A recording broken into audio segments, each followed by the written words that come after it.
같이 읽겠습니다. 시작. 우리 조상들은 이 산에서 예배하였는데 당신들의 말은 예배할 곳이 예루살렘에 있다 하더이다.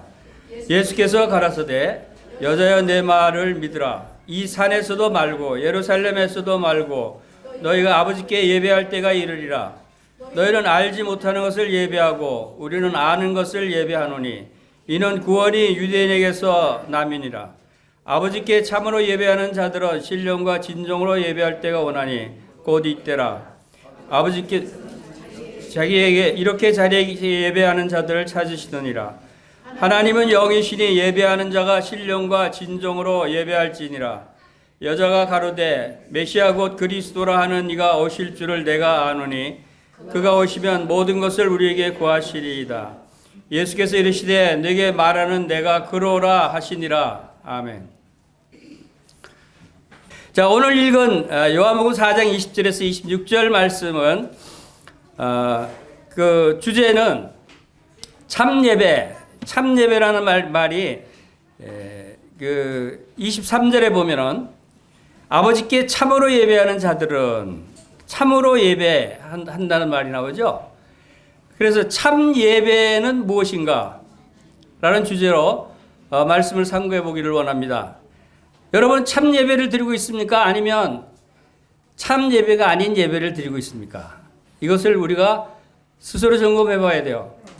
왜 성경에 이렇게 예배가 있는데 참 예배가 있고 참 예배가 아닌 잘못된 예배가 있는가를 지적하고 있는가를 우리가 알 필요가 있어요. 그런데 이때 예수님 계실 때 당시에도 사마리아인들이 예배드리고 이스라엘 백성들이 예배드리고 하는 그 두 부류의 사람들이 똑같이 하나님께 예배드리는데도 예배 형태와 예배의 질이 달랐어요. 그래서 그 다른 부분들을 예수님께서 지적해 주십니다. 그런데 둘 다 틀렸다고 얘기해요, 결론은. 근데 이 상황이 오늘날에도 비슷한 상황이다라고 하는 사실을 우리가 알아야 돼요.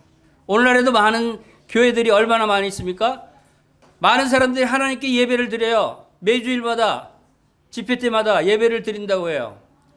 정말 하나님께 참 예배를 드리고 있는가? 다른 사람들은 그렇다 쳐도 우리는 어떤가? 우리는 참 예배를 드리고 있는가? 점검해 봐야 되지 않겠어요? 참 예배라는 것은 하나님이 기뻐하시는 예배예요. 하나님이 원하시는 예배예요. 하나님이 이렇게 자기에게 예배하는 자를 찾으시느니라 라고 말씀하셔요. 하나님이 찾으셔요. 과연 내가 이런 참 예배를 드리고 있는가? 이것은 매우 심각한 문제예요. 왜냐하면 예배라는 게 뭐예요? 예배는 하나님께 드리는 가장 중요한 부분이 우리 신앙생활에서 가장 중요한 부분이 이 예배 부분 아니에요? 예배보다 더 중요한 일이 뭐가 있어요? 일터에 나가서 일하는 거, 돈 버는 거, 성경책 읽는 거. 예배보다 더 중요한 일이 뭐가 있는지 한번 말해봐요. 없어요. 예배는 그만큼 하나님이 기뻐하시고 가장 중요하게 생각하신다. 그래서 어떤 교회는 설교하는 시간을 예배 시간이라고 그래요. 어떤 데는 찬양하는 시간을 예배 시간이라고 그래요. 어떤 데는 성찬 예식을 하는 걸 예배하는 시간이라고 그래요. 어떤 데는 전체가 다 예배다. 모이는 것이 다 예배다. 이렇게 얘기하는 데도 있어요. 과연 그럴까요? 광범위한 의미에서 예배라고 할 수는 있겠죠. 그러나 여기서 말씀하고 있는 참 예배는 우리가 다시 신중하게 검토해 봐야 된다고 생각이 듭니다. 하나님이 연락하시는, 기뻐 받으시는 참 예배가 무엇인지, 그리고 어디서 어떻게 우리 예배를 드려야 되는지, 이런 것을 우리가 올바로 알 때 우리는 하나님을 기쁘시게 섬기는 하나님의 백성들이 될 수 있다는 사실을 여러분들이 기억하시길 바랍니다.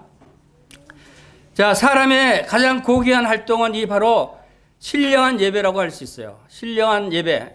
이 예배는 우리의 영혼과 마음속 그리고 우리 입술로 위대하신 창조주 하나님 여호와 하나님께 영광과 찬양을 올려드리는 것이 예배예요.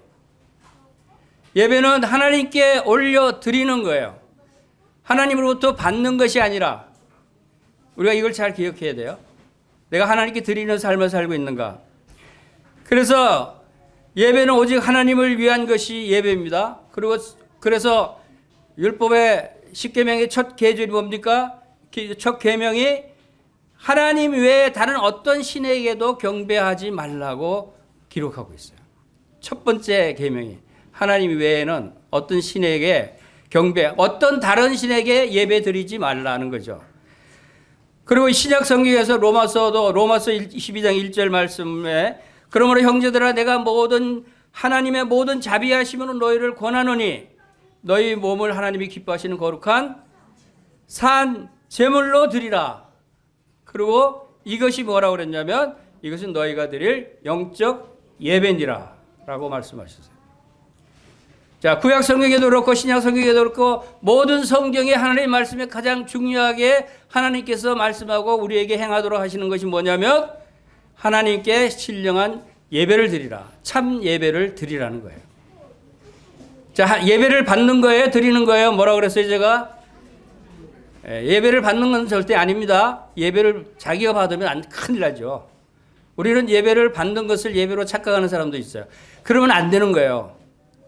자, 우리 다 아시겠지만 제가 다시 한번 짚고 넘어가기 위해서 이런 말씀을 드리는 겁니다. 예배라고 하는 것은 영어 단어는 worship이라고 그래요. worship. worship와 ship의 합성어인데 worship은 가치 있는 그런 뜻이에요. 또 ship이라는 것은 그 가치 있는 분께 돌려드리는 일. 가장 가치 있는 것을 가치 있는 분께 돌려드리는 것을 worship이라고 해요. 그래서 예배의 대상이 누군가를 먼저 잘 알아야 된다는 거죠. 여러분이 예배드리는 예배의 대상이 누군가. 그래서 우리가 이 땅에서 초대교회는 예배드리는 모습이 자세히 나오질 않아서 우리가 잘 알 수가 없었어요.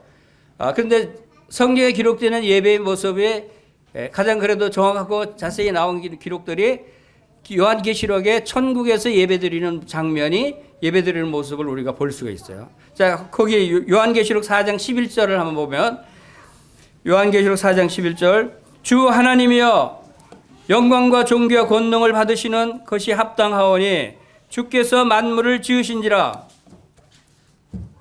만물이 주의 뜻대로 있었고 또 지으심을 받았나이다 라고 합니다. 주 하나님을 부르면서 영광과 존귀와 권능을 받으시는 것이 합당하다 하고 영광과 존귀와 권능을 올려드리는 그러한 예배의 모습을 볼 수 있죠. 그리고 5장 12절, 계시록 5장 12절에서도 죽임을 당하신 어린 양은 능력과 부와 지혜와 힘과 존귀와 영광과 찬송을 받으시기에 합당하도다 라고 노래하는 장면이 나와요. 예수 그리스도가 어린 양입니다. 어린 양, 우리를 위해서 십자가에서 어린 양같이 피를 흘려 죽으신 구세주 예수 그리스도가 어린 양으로 계시록에 표현되어 있습니다. 그분의 능력과 부와 힘과 존귀를 받으셔서 영광과 찬송을 받으시기에 합당하도다. 자, 이렇게 되면은 우리가 이 두 구절을 통해서 예배의 주체가 누군가를 알 수가 있겠죠. 예배의 주체는 하나님이셔요. 예배의 주체는 예수 그리스도예요. 이 두 분이 예배의 주체가 되셔요. 자, 그래서 이 두 분은 가장 가치 있는 분이고 가장 위대하신 분이고 가장 능력 있는 분이고 우리가 예배를 드리기에 합당하신 분들이다라고 하는 겁니다. 그런데 오늘 본문 말씀에서 왜 이 사마리아 여인이 예수님과 대화 과정에서 예수님께서 사마리아인들의 예배와 예루살렘인들의 예배를 구분해서 말씀을 하시는가 하는 것을 잘 살펴볼 필요가 있죠.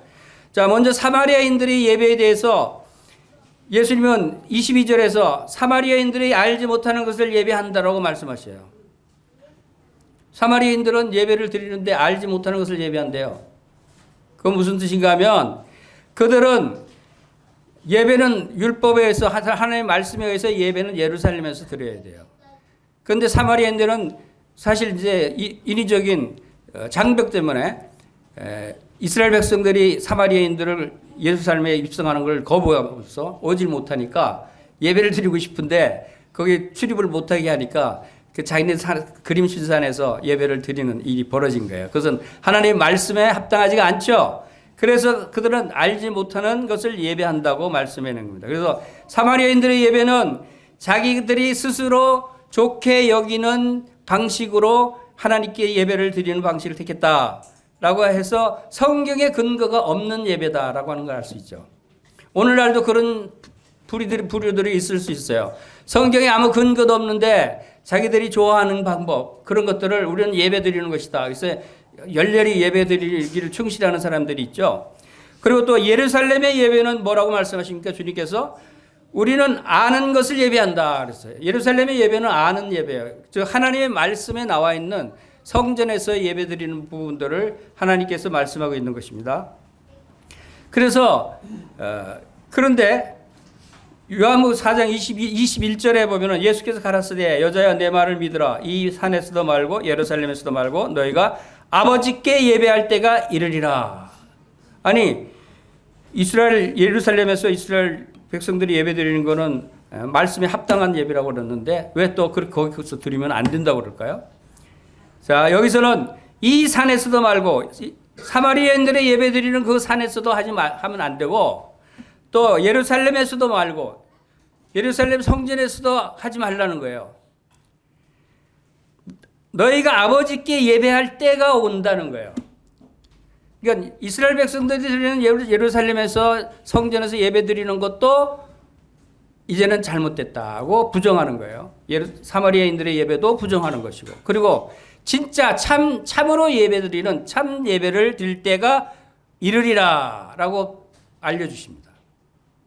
이것은 아마 사마리아 여인은 충격적인 얘기였을 거예요. 이 얘기를 들으면.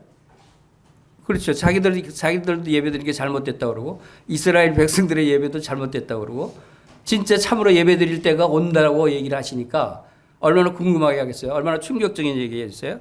그래서 여자야 내 말을 믿으라 라고 얘기까지 하시면서 이 말을 하는 거예요. 왜 대화 도중에 여자야 내 말을 믿어라 라고 왜 이 말을 할까요? 믿을 수 없는 말을 하니까 네가 믿어야 된다라고 강조하는 것이죠. 사마리아인들은 믿을 수가 없었어요. 그것을. 이해가 안 갔죠.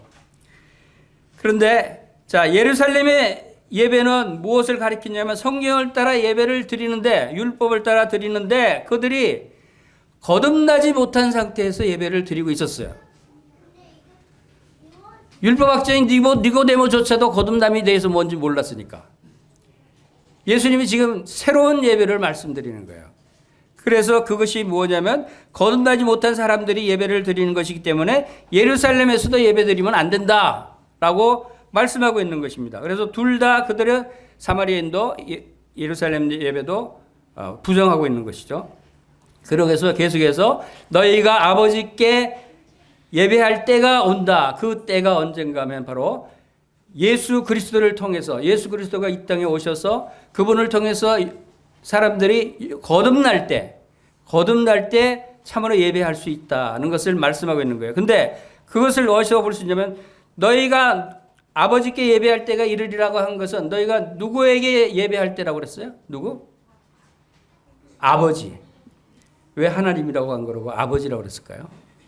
아버지께 예배할 때가 온다. 사마리아인들의 아버지가 하나님이에요? 아니에요. 이스라엘 백성들의 아버지가 하나님이에요? 아니에요. 아버지께 예배 드리는 것이 참으로 예배 드리는 것이다. 참 예배다. 그러면 누가 아버지께 예배 드릴 수 있어요? 아버지로부터 태어난 그 아들, 딸이, 자식들이 아버지라고 부를 수 있잖아요. 그래서 거듭난 자들만이 아버지라고 부를 수 있는 거예요. 거듭난 자들이 아버지께 아버지가 누군 줄 알고 아버지가 하나님이시고 아버지가 나를 구원해 주신 분이고 아버지를 알 때 그분께 감사와 찬양과 영광과 존귀를 올려드릴 수 있다. 그것이 참으로 신령과 진정으로 예배 드리는 것이다. 라고 하는 것을 가르쳐주고 있는 거예요.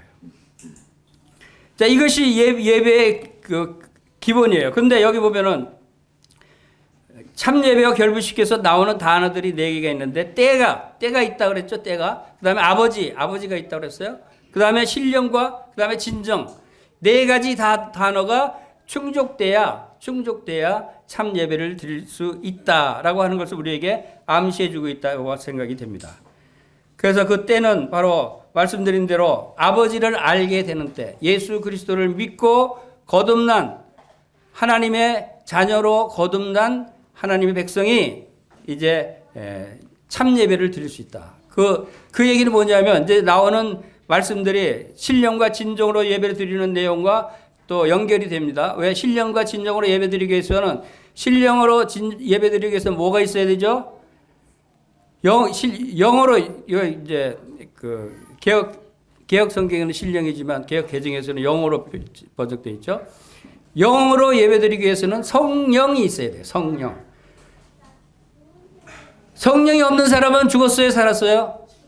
다 죽은 자들이에요, 영적으로. 그렇기 때문에 하나님께 예배드릴 수가 없는 거예요. 그래서 신령과 진정으로 예배드려야 한다는 것이 바로 그런 것입니다. 그래서 거듭날 때 성령이 우리에게 임하시고, 거듭날 때 우리가 영적인 사람으로 살아나서, 거듭날 때 예수님도 영이시고 하나님도 영이신 영적인 신령과 진정으로 예배를 드릴 수 있다고 하는 것을 우리에게 가르쳐주고 있는 거예요. 이런 경험이 없이 예배 드린다고 맨날 나가서 예배 드린다고 해도 아무 소용이 없는 거예요. 얼마나 오늘날 많은 교회들이 얼마나 예배를 열심히 드리고 있습니까? 얼마나 요란하고 웅장하고 시끌벅적하게 예배를 드립니까? 가면 정신이 없어요. 그런데 그런 것들이 신령과 진정으로 예배 드리는 것일 수 있냐는 거예요. 그렇지 않을 거라는 거죠. 우리 영적인 사람들이기 때문에. 그런데 우리 교회는 어떻습니까? 우리 교회는 참으로 주님께 감사하다고 생각이 되는 것이 이 신령과 진정으로 예배드리는 참 예배의 모습이다라고 감히 말씀드릴 수 있어요. 이것이 우리는 참 예배를 드리고 있다라고 성경의 근거에서 자신 있게 말씀드릴 수 있는 거예요. 이것이 우리가 올바로 알고 그것을 감사하게 생각해야 되겠죠. 그래서 아버지께서는 이렇게 자기에게 예배하는 자를 찾으시느니라. 하나님이 찾으시는 분이 바로 여러분들이에요. 여러분들과 같이 예배 드리는 것을 하나님이 찾으시어요. 여러분들이 누구라 그랬어요? 함께 하늘의 부르심을 입은 거룩한 형제 자매들이니까 함께 하늘의 부르심을 입은 거룩한 형제 자매들이 함께 예배 드리는 것에서 하나님이 기쁘시게 연락하신다는 거예요. 우리가 예배 드릴 때 하나님께서 우리 예배를 연락하시는구나 하고 감사한 마음으로 예배를 드려야 된다고 보십니다. 자, 이러한 예배자들을 찾으신다라고 하나님께서 말씀해 주셨어요. 이것은 우리가 또 예배의 참 모습은 창세기에서도 처음에 예배드리는 모습을 통해서 알 수 있는 것이 창세기 4장에 첫 예배드리는 모습이 나오죠. 가인과 아벨. 가인과 아벨이 제사 드리는 두 사람의 제사의 모습이 달랐어요. 근데 하나님은 누구의 제사를 연락받으셨죠? 아벨의 제사를 연락받으시고 가인의 제사는 거부하셨어요. 왜 그랬죠? 가인이 열심으로 하나님께 예배드리기 위해서 1년 내내 농사를 열심히 지어서 그 소산물을 갖다가 드렸어요. 그런데 하나님이 받질 않으셨어요. 가인이 얼마나 화가 났겠어요. 근데 아벨은 뭘 드렸어요? 아벨은 희생양, 어린 양을 잡아서 그걸 제물로 피를 드렸어요. 하나님이 원하시는 제사는 희생 제물이에요. 그래서 이것이 무엇의 예표입니까? 예수님이 어린 양 대신 예수님께서 이 땅에 오셔서 우리를 위해서 우리의 모든 죄를 다 대신 대속 제물로 희생되셔서 우리의 죄값으로 피를 흘려주신 그 예수님을 드리는 거예요. 그래서 예배의 주체는 누구라 그랬어요? 예수님이에요. 그래서 우리가 어떤 예배를 드리냐는 이것을 기준으로 잘 살펴볼 필요가 있다는 것입니다. 바로 신령과 진정으로 예배 드리는 것, 우리 에베소서 1장 3절부터 7절까지 말씀을 보겠습니다. 진정으로 우리가 예배 드리는 참 모습을 우리가 점검을 하면서 주님이 기뻐하시는 예배를 드려야 되겠다는 생각을 하는 거죠. 하나님 우리를 구원하신 그 구원의 목적이 뭔가를 우리가 기억해야 됩니다. 자, 3절부터 7절 말씀 같이 한번 읽겠습니다. 시작. 찬송하리로다. 하나님 곧 우리 주 예수 그리스도의 아버지께서 그리스도 안에서 하늘에 속한 모든 신령한 복을 우리에게 주시되 곧 창세전에 그리스도 안에서 우리를 택하사 우리로 사랑 안에서 그 앞에 거룩하고 흠이 없게 하시려고 그 기쁘신 뜻대로 우리를 예정하사 예수 그리스도로 말미암아 자기의 아들들이 되게 하셨으니 이는 그가 사랑하시는 자 안에서 우리에게 거저 주시는 바 그의 은혜의 영광을 찬송하게 하려는 것이라. 우리는 그리스도 안에서 그의 은혜의 풍성함을 따라 그의 피로 말미암아 속량 곧 죄사함을 받았느니라. 자, 하나님께 예배를 드리는 모습을 우리가 이 내용을 예배를 드리는 모습으로 우리가 생각하면서 자, 찬송하는 모습을 보게 되죠. 하나님께 예배는 하나님의 영광과 찬송을 올려드리는 것이 예배라고 말씀을 드렸어요. 누구에게 찬송을 드립니까? 하나님 곧 우리 주 예수 그리스도의 아버지 하나님, 여기서도 아버지 하나님께 찬송을 드리는 것입니다. 그리스도 안에서 하늘에 속한 모든 신령한 복을 우리에게 주셨다. 하나님께서 우리가 하나님을 찬송하고 하나님께 영광을 올려드리는 뭔가 내용이 있어야 될 거 아니에요. 뭐를 찬송을 드려요? 뭐를 감사해요? 그것을 여러분들이 확실히 알아야 되겠죠. 하나님께서 어떤 사랑을 나에게 베풀어 주셔서 나를 하여금 하나님의 자녀가 돼서 이제 예배를 드리게 하셨는가를 알아야 그 말씀을 높여드릴 수 있겠죠. 또 나에게 많은 은혜를 베풀어 주셨다고 그랬어요. 무슨 은혜를 받았어요, 여러분? 은혜를 많이 주셨다고 얘기를 하는데 여러분 무슨 은혜를 받았어요? 그것을 말할 수 있어야 되겠죠. 누가에게? 하나님께. 저한테 얘기 안 해도 돼요. 제가 왜 이것을 묻는 것은 하나님께 여러분들이 말할 수 있으면 하나님이 기뻐하시겠죠. 하나님이 많은 은혜를 줬는데도 아무 감사도 없고 뭐 은혜를 받았다는 얘기도 없고 그러면 얼마나 섭섭해 하시겠어요. 아유, 저에게 영생을 주셔서 감사합니다. 하나님의 자녀가 되게 해주셔서 감사합니다. 하나님의 왕 같은 제사장이 되게 해주셔서 감사합니다. 뭔가 나에게 내가 받은 것들을 그것을 하나님께 아뢰면서 영광을 돌려드려야 될 거 아니에요. 그렇죠? 이것을 알 필요가 있는 거예요. 예배 드릴 때. 예배를 풍성하게 드릴 때는. 그리고 창세전에 우리를 택하사 우리를 사랑 안에서 거룩하고 흠이 없게 하시려고 하셨다고 그랬는데 창세전에 택했다는 것은 무슨 뜻이죠?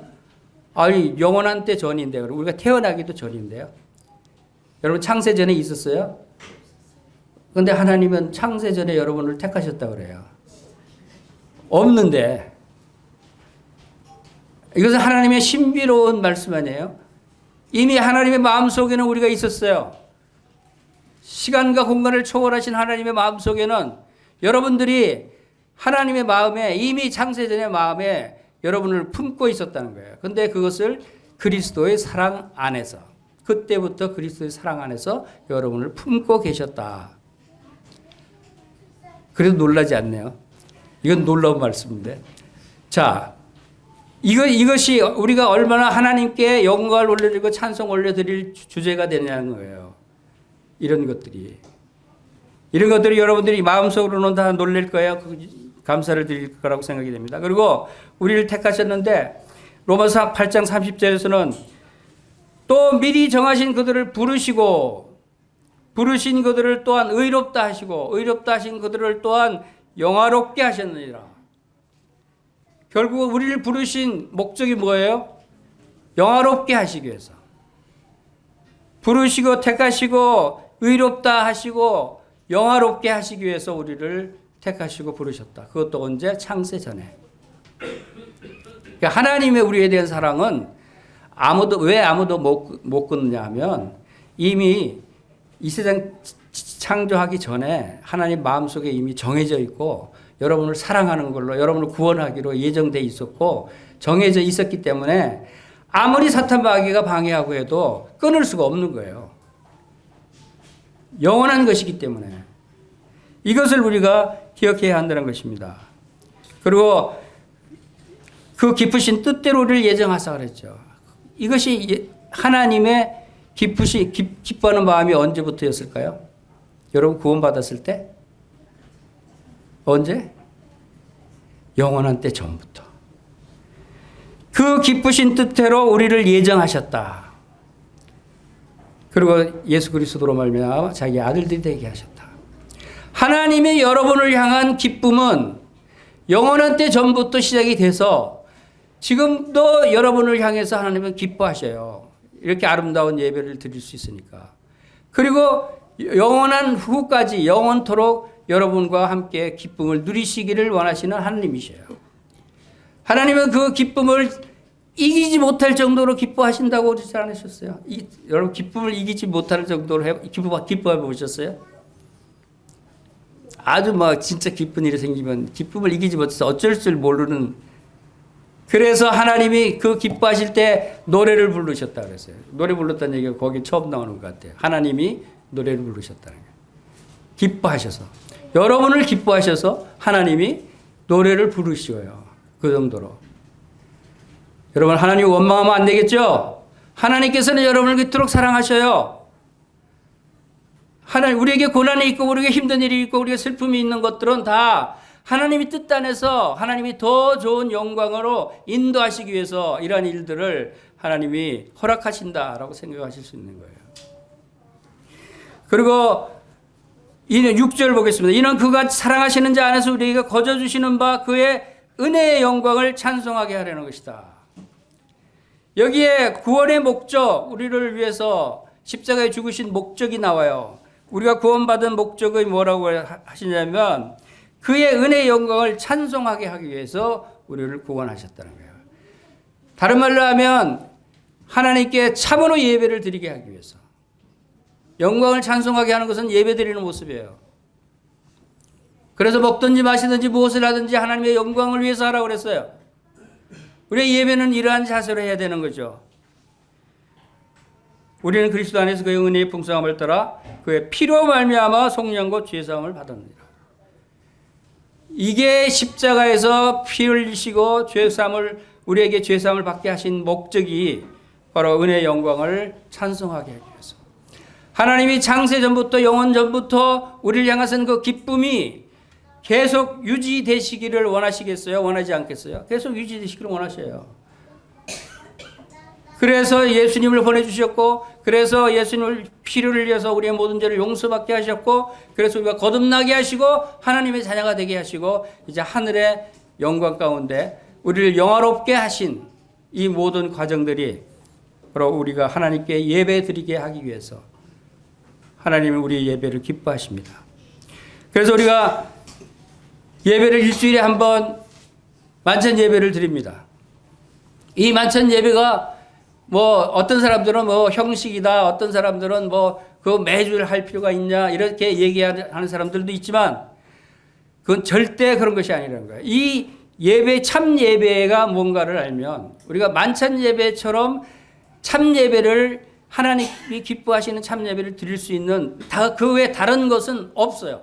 제가 아무리 찾아봐도 다른 방법으로 하나님께 진정으로 기쁨으로 예배와 찬송을 올려드리고 영광을 올려드릴 수 있는 방법이 뭐가 있는가 찾아봤는데 없어요. 주의 만찬을 기억하면서 주님을 높여드리고 주님이 우리를 사랑하신 그 사랑을 말씀드리면서 영광을 올려드리는 것 이외에 다른 어떤 것도 그에 대치할 만한 것이 없어요. 한번 그런 사진물 있으면 저한테 나중에 알려주세요.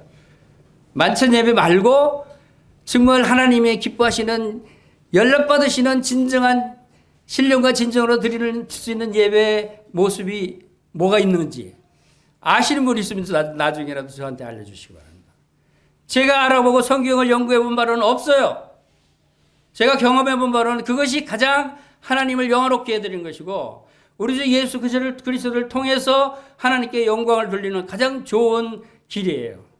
그래서 예수님께서 이것을 행하여 나를 기념하라 라고 하시고 초대교회 성도들이 매주 주일마다 모여서 주 첫날에 모여서 떡을 떼러 모였다 하는 기록이 있는 거예요. 그들이 왜 주 첫날에 주일날에 모일 때마다 떡을 떼고 그랬어요? 예수님의 죽으심을 기념하는 것이에요.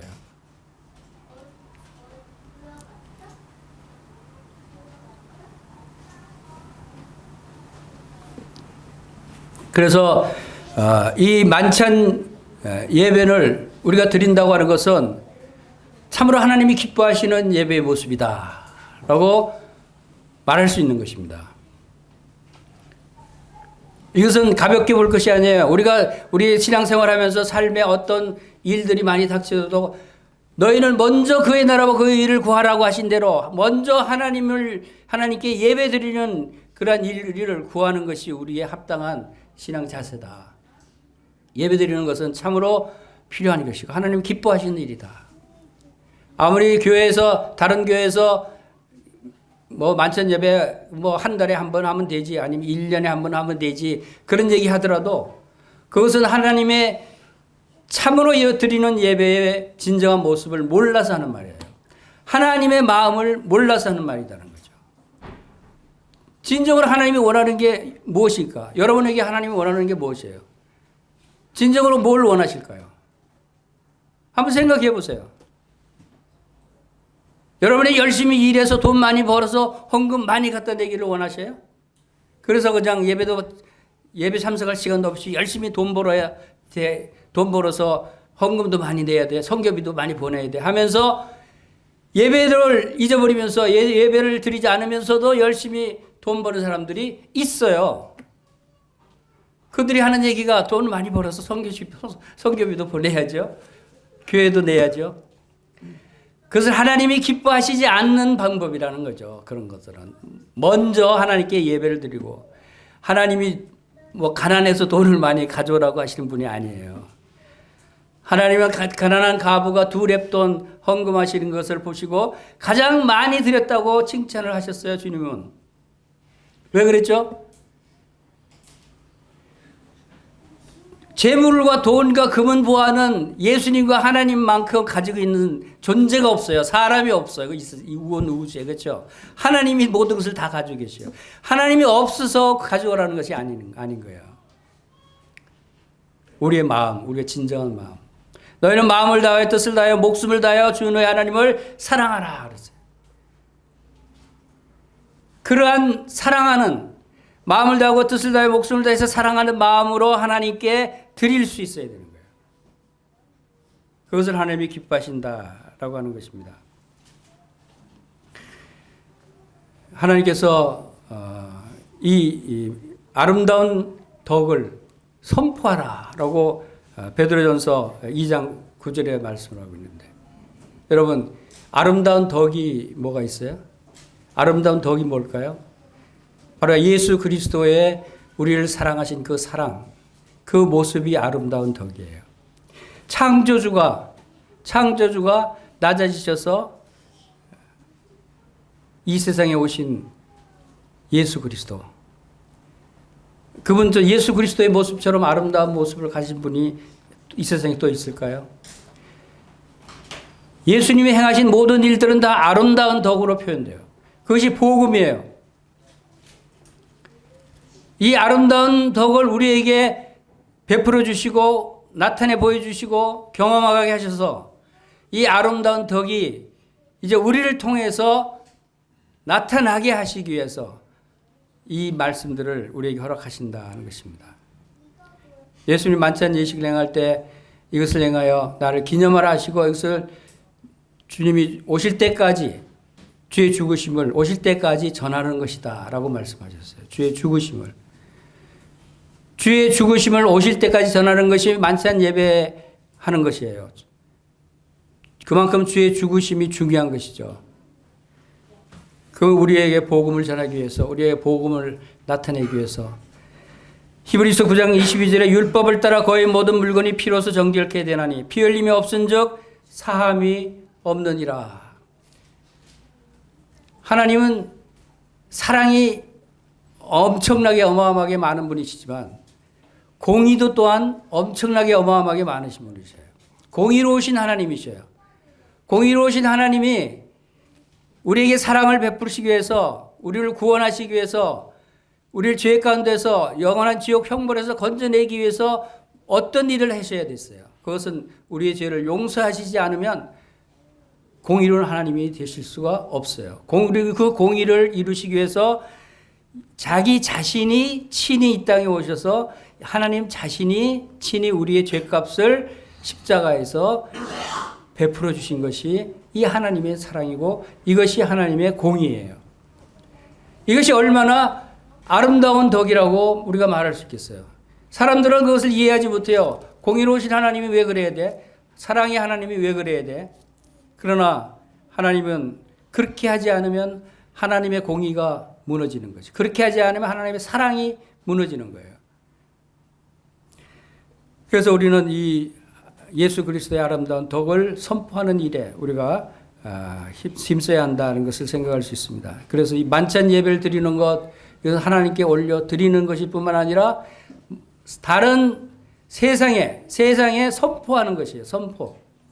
세상에 하나님의 우리를 향하신 그 사랑을 선포하는 것이다 라고 하는 것을 볼 수 있습니다.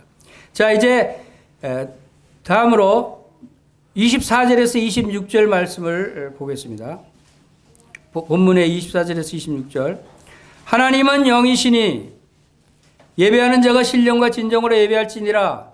여자가 가로되 메시아 곧 그리스도라는 이가 오실 줄을 내가 아노니 그가 오시면 모든 것을 우리에게 구하시리이다. 예수께서 이르시되 네게 말하는 내가 그로라 하시니라. 자, 이 참 예배를 드리기 위해서 예수 그리스도가 어떤 역할을 하시는가를 우리가 잘 봐야 됩니다. 참 예배를 위한 예수 그리스도의 실체가 무엇인가 하는 거예요. 그것은 메시아 곧 그리스도라 하는 그분이 오셔야 되고 그분이 오셔서 이 참 예배에 대해서 말씀을 해 주셔야 된다는 것. 그리고 그분이 참여해서 이 일을 이루셔야 된다는 것을 우리가 여기서 알 수가 있어요.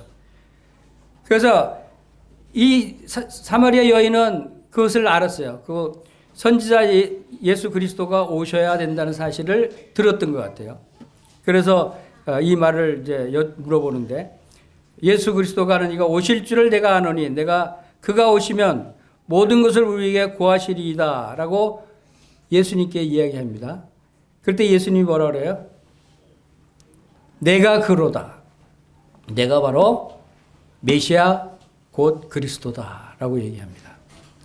자, 참 예배를 드리기 위해서는 예수 그리스도가 오시지 않으면 참 예배를 드리지 못한다는 거예요. 그것은 참 예배가 될 수 없다고 하는 사실을 우리가 여기서 알 수 있어요. 이러한 신령과 진정으로 예배하기 위해서는 길이 되시고 생명이 되시고 진리가 되시는 예수 그리스도께서 오셔야만 그 참 예배를 드릴 수 있다 하는 것입니다. 자, 여기서 왜 선지자, 이 사마리아 여인은 예수님이 선지자인 줄 알았어요. 왜냐하면 예수님이 선지자는 하나님의 말씀을 대언하는 사람인 걸로 알고 있었어요. 얘기를 들었기 때문에. 근데 예수님을 보고 선지자라고 그래요. 왜 그랬죠? 예수님 말씀하시는 게 보통이 아니거든요. 이게 자기들이 이해할 수는 없지만 하나님으로부터 오시는 말씀 같아요. 그리고 또 어떤 사건을 얘기하는 것 때문에 그 생각이 들었냐면 네 남편을 데려오라 그랬으니 제가 남편이 없습니다. 그렇죠. 예수님은 이미 다 알아요. 네 남편이 전에 몇 명이었었는데 지금 있는 남자도 남편이 아니고 처음 본 남자가 자기의 그 남자 경력을 다 알고 있으니까 이것은 하나님이 보내신 분이 아니면 알지 못하는 일인데. 그래서 선지자인 줄 알고 이야기를 시작한 거예요. 그래서 메시아 곧 그리스도가 오셔야 된다 하는 것은 메시아는 무슨 뜻이죠? 메시아, 그리스도. 메시아와 그리스도와 같은 뜻입니다. 기름 부음 받은 자, 하나님의 택하신 자에게 하나님께서는 기름을 부었어요. 그래서 하나님의 기름 부음 받은 자들은 하나님의 택하심을 받은 자다. 그래서 그리스도가 그런 뜻입니다. 메시아가 그런 뜻이고. 그런데 세 사람의 직임을 가진 사람들에게 기름 부음을 줬어요. 그래서 하나님의 선지자에게 기름을 부었고 또 제사장에게 기름을 부었어요. 그리고 왕에게 기름을 부었어요. 그것이 그리스도의 의미가 거기에 있는 거예요. 그래서 예수님은 선지자로서의 기름 부음을 받은 자고 제사장으로서 기름 부음 받은 자고 또 왕으로서 기름 부음 받은 분이다라고 하는 것을 우리가 알 수 있어요. 그래서 이스라엘 백성들이 이 선지자, 제사장, 왕이 없다면 그들은 하나님의 계시를 알 수 없고 하나님의 말씀을 하나님 뜻대로 행할 수가 없었어요. 그래서 다른 민족들에게는 이러한 직임을 가진 사람들이 없었어요. 그러나 이스라엘에게는 꼭 필요한 직분이었어요. 그것이 선지자와 제사장과 왕. 그래서 이 선지자, 제사장, 왕이 하나님 말씀을 이스라엘 백성들에게 전하고 이스라엘 백성들이 타락하고 하나님을 떠나 있을 때는 경고하고 하나님의 말씀을 대언해서 그들에게 예언하고 돌이키게 하고 하는 일들을 했고, 제사장은 하나님께 제사 드리고 예배 드릴 때 제사장을 통해서 희생 제물을 바치고 제사장을 통해서 하나님 지성소에, 대제사장을 통해서 지성소에 피를 뿌리는 이 일들을 행했던 제사장들이에요. 그 다음에 왕이 있어요. 이스라엘 다스리는 왕들도 하나님의 기름 부음 받은 하나님이 선택한 왕이어야 됐어요. 그래서 이 세 가지 직분은 이스라엘 백성들에게는 없으면 안 되는 직분이었어요. 근데 예수 그리스도가 바로 선지자이기도 하고 제사장이기도 하고 왕이기도 하시다는 거예요. 이것을 예표로 보여주신 것이 이스라엘 백성들의 직임들이다라고 하는 것을 우리가 볼 수 있습니다. 그래서 첫 번째는 육체로 예수님이 이 땅에 오셨을 때 누구로 오셨어요?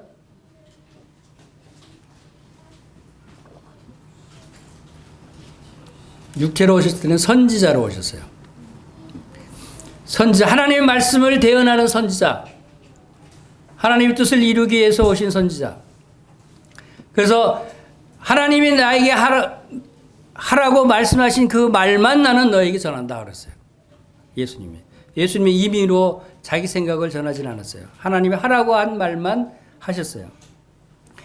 그것이 신명기 18장 15절에도 모세가 이제 그런 예언을 했죠. 너희 형제 중에서 나와 같은 선지자 하나를 세울 것이다 라고 예언을 했습니다. 그래서 선지자는 하나님과 깊은 뜻과 계획과 말씀 이것들을 계시하는 하나님의 말씀을 대언하는 그러한 선지자의 역할을, 그래서 예수님이 그 선지자였고, 둘째 지금은 대제사장이 있었어요. 예수님도. 이스라엘 백성들에게 대제사장이 없어서는 안 돼요. 제사장들은 여럿 있지만 대제사장은 한 명밖에 없었어요. 대제사장의 역할이라는 것은 1년에 한 번씩 이스라엘 모든 백성의 죄를 다 용서해 줄 수 있는 제사 행위를 대제사장만이 1년에 한 번 할 수 있어요. 그래서 1년에 한 번 그 짐승의 피를 가지고 아무도 들어갈 수 없는, 제사장들도 들어갈 수 없는 지성소에 들어가서 언약궤 위에 속죄소에다가 그 희생제물에 피를 뿌려야 이스라엘 모든 백성들의 죄를 단번에 용서해 주는 거예요. 그 대제사장, 그 역할이 예수 그리스도의 대제사장 역할을 대신해서 모형, 그림자라고 표현하는 예표로 예수님의 예표를 행했다는 것을 보게 됩니다. 그래서 히브리서 4장 14절에는 그러므로 우리에게 큰 대제사장이 있으니 승천하신 자 곧 하나님의 아들 예수시라. 우리에게 큰 대제사장이 있으니, 큰 대제사장이라고 해요. 이스라엘 백성들에게 있었던 대제사장보다 더 크신 분이라는 그런 의미로 큰 대제사장으로 표현했죠. 승천하신 자 곧 하나님의 아들 예수시라. 아까 이 땅에 예수님 오셨을 때는 어떤 역할을 하신다 그랬죠? 선지자. 자, 대제사장의 드러난 역할은 언제라고 그러겠죠? 승천하셨을 때. 승천하신 자 곧 하나님의 아들 예수시라. 그렇게 이제 구별돼서 볼 수 있어요. 그래서 히브리서 9장 11절에는 그리스도께서 장래 좋은 일의 대제사장을 오사 손으로 짓지 아니한 곧 이 창조에 속하지 아니한 더 크고 온전한 장막으로 말미암아 염소와 송아지의 피로 아니하고 오직 자기 피로 영원한 속죄를 이루사 단번에 성소에 들어가셨느니라.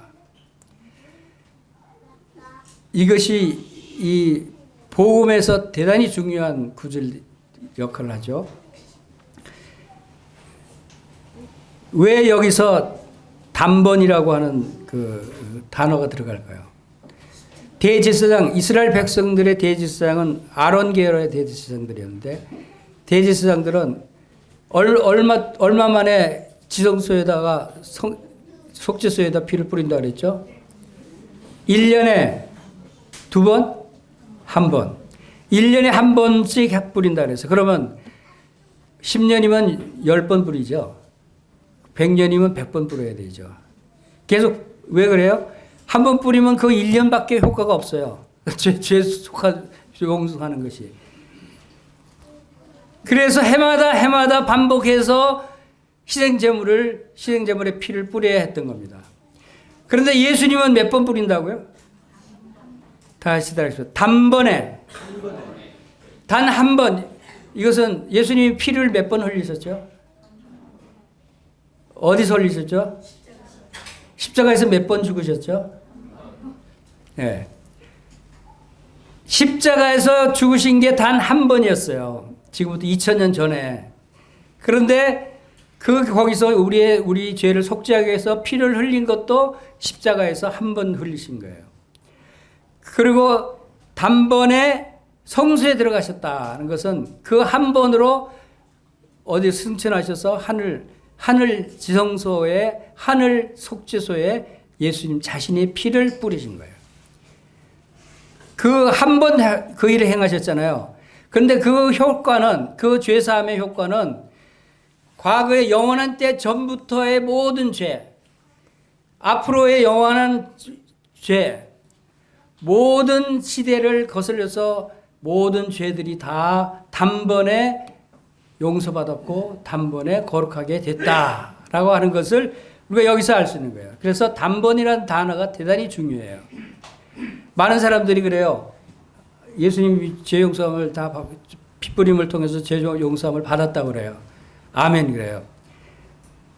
그런데 그러면 이제 천국에 갈 수 있습니까? 그러면 아니요. 아니 왜요? 다 용서받았는데 이제 내일 또 죄를 짓게 될지도 모르고 또 자신이 없는데요. 죄를 지을까 봐. 그 죄 때문에 또 그러면 그 죄 때문에 예수님 또 십자가에 죽으셔야 돼요? 물어봐요. 그 말을 못 해요. 그래서 이 영원한 속죄를 이루시고 단번에 성소에 들어가셨다는 이 말씀을 들이대고 이것을 보십시오. 이렇게 확실하지 않습니까? 예수님은 단번에 한 번만에 당신의 과거, 현재, 미래의 모든 죄가 다 용서받았고 이제 앞으로 깨끗해졌습니다. 영원한 속죄라고 합니다. 그래서 그렇게 설명을 해주면 그때야 받아들여요. 그래서 이 대제사장의 역할, 단번에 용서한 속죄 사실을 기억하시길 바랍니다.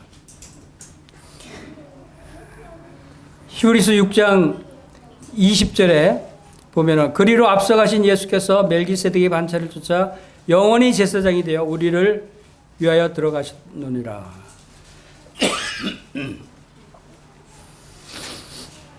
멜기세덱의 반차 대제사장 이야기가 나옵니다. 그것은 성경의 대제사장의 계열에는 아론의 대제사장 계열이 있고 멜기세덱 반차를 쫓는 대제사장 계열이 있습니다. 근데 아론의 계열은 이스라엘 백성들이 율법에 따라 드려지는 그러한 대제사장을 얘기하는 것이고 멜기세덱의 반차는 영원한 대제사장 예수 그리스도를 예표하는 대제사장이다라고 하는 것을 보게 됩니다. 멜기세덱은 아브라함 시대 때 있었던 대제사장 왕이었는데 평강의 왕이었는데 아브라함이 승리하고 들어올 때 그에게 포도주와 빵을 이렇게 베풀어 준 대제사장이에요. 그것은 예수 그리스도를 예표하고 있는데 예수 그리스도께서 이제 우리에게 만찬 예배를 통해서 그것을 드러내 보여주시는 것도 만찬 예배를 통해서 빵과 포도주를 베푸신 멜기세덱 대제사장과 같이 우리에게 그러한 자비와 사랑을 베풀어 주시는 대제사장이 예수 그리스도시다라고 하는 것을 우리에게 나타내 주고 있습니다. 자, 참으로 예배드리기 위해서 우리가 필요한 것이 뭐라고 하냐면 성령님이라고 그랬어요. 신령과 진정으로 예배드리기 위해서 필요한 성령님이 바로 이 예수 그리스도의 대제사장 역할을 통해서 십자가에 죽으시고 부활하셔서 하늘로 승천하신 후에 내가 떠나가면 너에게 보혜사를 보내주겠다고 말씀하신 약속대로 보혜사 성령님을 보내주셨어요. 그리고 그 성령님이 우리 안에 들어오셨을 때 우리는 거듭나게 되고 우리가 하늘의 모든 신령한 복들을 받게 된다라고 하는 사실을 생각하면서 바로 그럴 때 우리는 비로소 하나님께 진정으로 하나님께서 연락하시는 예배를 드릴 수 있다. 참 예배를 드릴 수 있다라고 말씀을 하고 있는 것입니다. 지금 영으로 우리 안에 함께 계셔요. 우리와 함께 계시는 주님은 우리와 하나가 된 상태로 계신다. 예수님과 우리가 상식적으로 이해를 하려고 애를 쓰면 안 돼요. 예수님과 우리가 따로 지금 거하고 있다고 생각하면 안 된다는 거죠.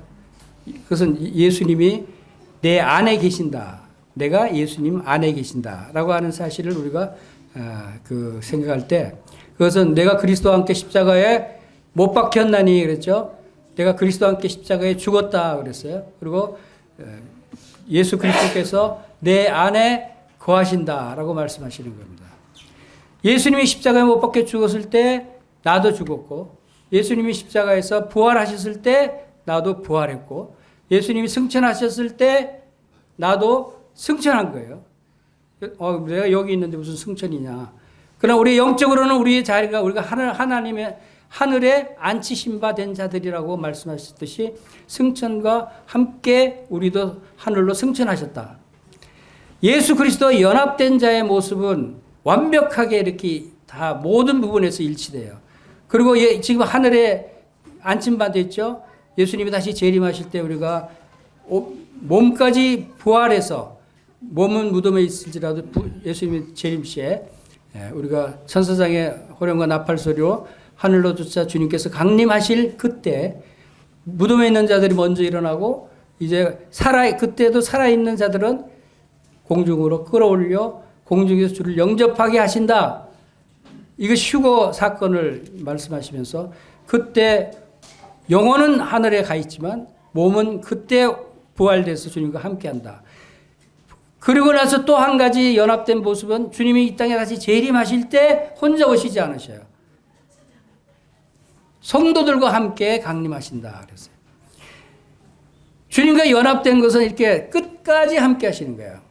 주님이 십자가에 죽으시고 부활하시고 승천하시고 공중에서 주님 영접하고 주님이 다시 재림하실 때 이 모든 부분에 있어서 주님은 우리와 연합된 관계로 함께 하신다는 거예요. 얼마나 놀라워요. 주님은 따로 떨어져 있는 분이 아니에요. 그래서 우리가 예수님을 믿습니다 그러죠. 예수님 믿습니까? 네, 대답이 없어요. 이 대답이 없는 것이 또 더 좋은 점이 있을 수도 있어요. 수요일 날 말씀 들은 분들은 아마 그걸 눈치챈 것 같은데. 여러분, 예수님 믿는다고 얘기하는 것은 초보적일 때 얘기하는 거예요. 나는 예수님과 함께 산다라고 얘기를 해야 되는 거죠. 이해가 안 가요? 믿는다라고 하는 건 나는 예수님을 믿는다. 틀린 말 아닙니다. 그런데 어떤 우려가 있냐면 내가 예수님을 믿는 거예요. 그렇죠? 내 의지로. 내가 예수님 믿는 것은 내 의지가 바뀔 수 있고 내 모습이 바뀔 수도 있어요. 그래서 예수님을 믿는 것을 버릴 가능성이 있다는 거죠. 그런데 나는 지금 예수님 안에 있습니다. 예수님과 함께 삽니다. 나는 예수님과 함께 했던 하나된 하나님의 권속입니다. 라고 이야기할 때 내 안에 예수님이 있다는 것은 변하지 않는 사실이죠. 내 의지로 되는 게 아니니까. 그래서 성령님께서 내 안에 들어오신 것이니까. 그래서 예수님과 나는 하나 됐고 나는 예수 그리스도의 몸의 지체이고 나는 예수님 안에 거하고 예수님도 내 안에 거합니다. 라고 하는 자신의 상태를 표현하는 것은 좀 더 성숙된 그리스도인의 모습이다. 라고 얘기할 수 있는 거예요. 왜 그러냐면 예수님 믿습니다 하는 사람들은 너무너무 많이 들어봤어요. 복음을 전하다 보면 많은 사람들이 교회 다니는 경력이 있는 사람들은 다 예수님 믿는데요. 예수님 믿습니까? 예, 믿어요. 천국 갈 수 있습니까? 예, 갈 수 있어요. 구원 받았습니까? 예, 갑니다. 말은 잘해요. 그런데 죄의 문제를 물어보면은 거기서 걸려요. 죄가 있는데 어떻게 천국 갑니까? 하면은 얼굴이 변해요. 믿는다고 하는 것이 자기 의지로 믿는 것처럼 느껴지는 거예요. 근데 자기 의지는 변하기가 쉬워요. 우리는 연약하기 때문에. 자기 의지를 믿어서는 안 돼요. 믿음도 성령님께서 주셔야 되는 거예요. 믿음도 성령님이 주시는 것입니다. 내 의지로 믿는 것이 아니에요. 믿음도 주님이 주셨고 구원도 주셨고 은혜도 주셨고 모든 것이 다 주셨어요. 그것을 우리는 감사함으로 받는 것이에요. 선물을 받듯이.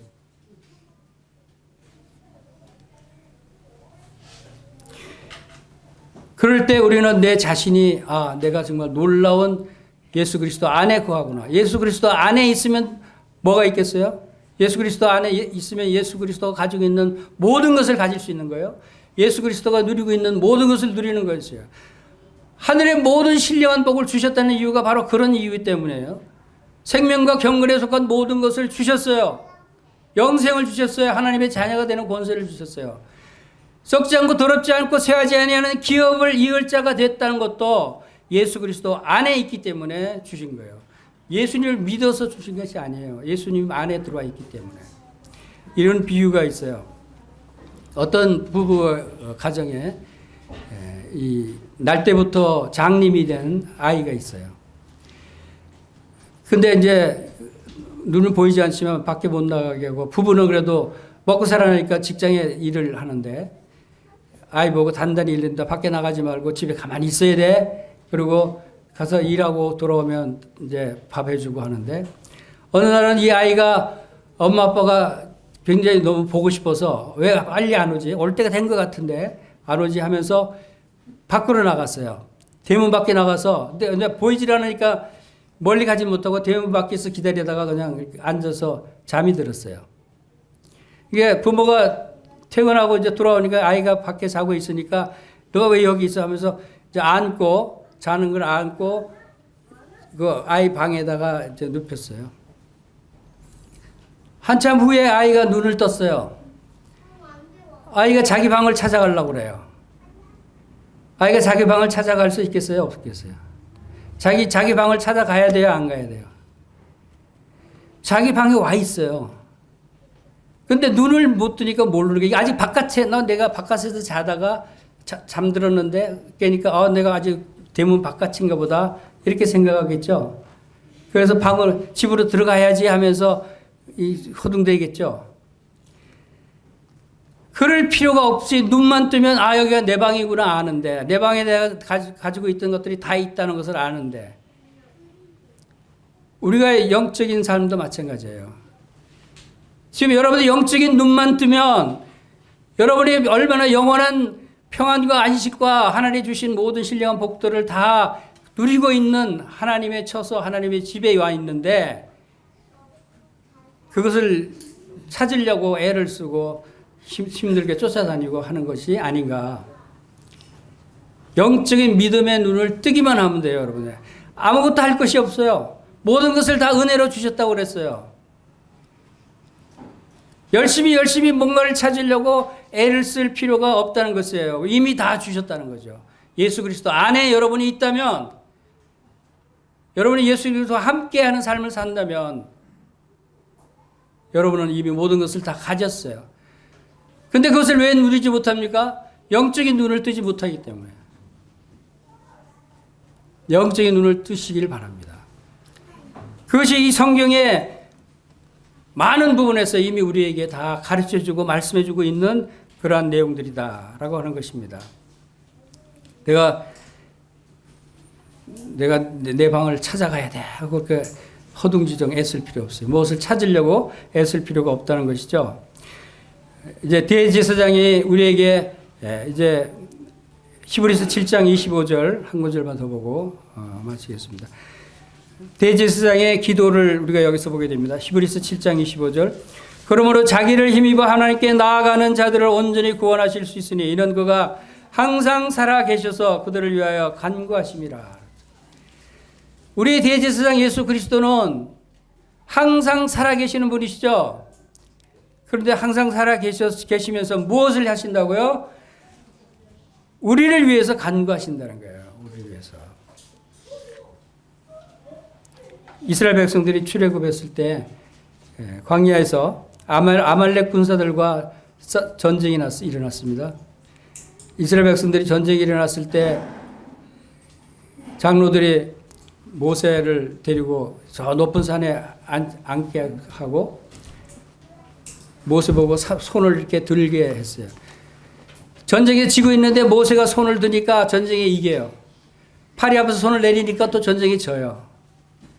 이스라엘 백성들이 지고 있어요. 아, 이거 손을 올려야 이기는구나. 팔이 아픈데 어떻게 계속 이길 수 있어요? 그래서 아론과 홀이 한쪽에 한 사람씩 팔을 붙잡고 이렇게 세워줬어요. 그러니까 세워진 동안에 계속해서 이겨서 다 승리를 한 그런 기록이 있어요. 이 모세가 손을 들었다는 것은 모세가 기도하고 있다는 것을 우리에게 예표로 보여주고 있죠.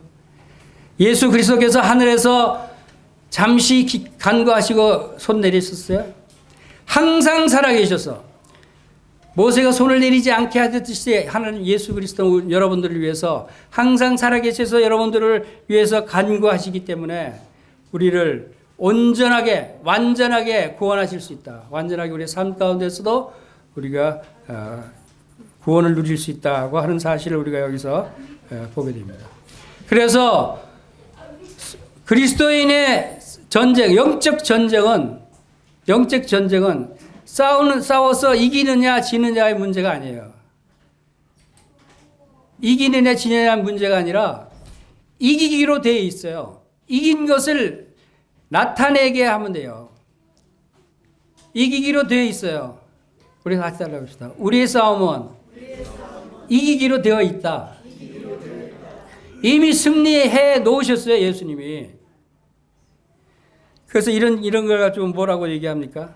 땅 짚고 헤엄치기. 땅 짚고 헤엄치기 어려운 사람 있어요? 이미 다 이겨놓고 다 깔아놓은, 다 이뤄놓은 그 일에 우리는 들어가기만 하면 되는 거예요. 우리가 누리기만 하면 된다고. 우리는 기뻐하기만 하면 되고.